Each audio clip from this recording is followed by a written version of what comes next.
एक दिन एक बड़ा हाथी नदी में नहाकर ताजगी से भरा हुआ अपनी मस्ती में सड़क पर चल रहा था। चलते चलते वो एक पुल के करीब पहुंचा। तभी सामने से एक सूअर आ रहा था जो पूरी तरह कीचड़ में लिपटा हुआ था। हाथी ने जैसे ही सूअर को देखा, वो चुपचाप एक किनारे हट गया और सूअर को बुझने दिया। फिर वह अपनी राह पर बढ़ चला।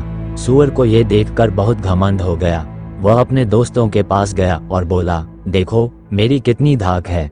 यहाँ तक कि हाथी भी मुझसे डर गया और रास्ता दे दिया। ये सुनकर कुछ हाथियों ने अपने दोस्त से पूछा, तूने उस गंदे सूअर को रास्ता क्यों दिया? क्या तुझे उससे डर लग रहा था? हाथी मुस्कुराया और बोला, डर? बिल्कुल नहीं। मैं उसे आसानी से कुचल सकता था, लेकिन वह गंदा था और मैं नहीं चाहता था कि उसकी गंदगी मुझ पर लगे, इसलिए मैंने उसे जाने दिया।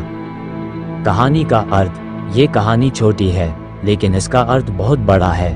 ये हमें जीवन में शांति, धैर्य और समझदारी से चुनौतियों का सामना करने की गहरी सीख देती है और हमें सिखाती है कि हर परिस्थिति में प्रतिक्रिया देना जरूरी नहीं होता। कभी कभी शांति से किनारा कर लेना और अपने रास्ते पर चलते रहना ही समझदारी होती है। ताकत होने के बावजूद अपनी शांति और स्वच्छता को बनाए रखना ज्यादा महत्वपूर्ण है।